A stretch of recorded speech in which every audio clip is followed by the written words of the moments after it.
എന്നാൽ ഗൾഫിലെങ്ങാനും മാതാപിതാക്കളെ കുറിച്ച് പറയുമ്പോൾ അറിയാതെ ആ മക്കൾ കരയാറുണ്ട്.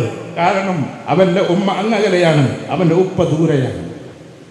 ഇവിടെയുള്ളവർക്ക് കരച്ചിൽ വരില്ല, ആ പാവങ്ങൾക്ക് വരും, KMCC-ക്കാർക്ക് വരും. എന്തുകൊണ്ടെന്നാൽ എന്നും പിതാവിനെ കാണാൻ മോഹമുണ്ടവർക്ക്.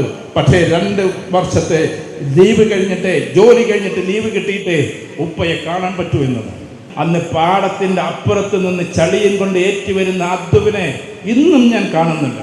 ഉമ്മ മരിച്ചു എന്നുള്ള വിവരം പ്രവാസിയായ എൻ്റെ പിതാവ് അറിയുന്നത് 15ാമത്തെ ദിവസത്തിൽ. അന്ന് 15 ദിവസം കഴിയും കത്തം കണ്ടെത്താൻ. ബൈത്തുർ റഹ്മക്ക് വേണ്ടി നിങ്ങൾ ഒരു 100 ദിർഹം തരണമെന്ന് പറയുമ്പോൾ, അല്ലെങ്കിൽ 200 ദിർഹം അഥവാ ഇവിടുത്തെ 5000 രൂപയോളം ഏകദേശം തരണമെന്ന് പറയുമ്പോൾ ആ പാവങ്ങൾ പോക്കറ്റിൽ നിന്നെടുത്തിട്ട് ചൂണ്ടാറുണ്ട്. തങ്ങൾ അല്ലെങ്കിൽ വേറുള്ളവർ പ്രസംഗമൊക്കെ നടത്തിയിട്ട് ഇതിനു വേണ്ടിയിട്ട് ആ 200 ദിർഹം ചൂണ്ടുമ്പോൾ ഈ പാവം 80% ആളുകൾക്കും സ്വന്തം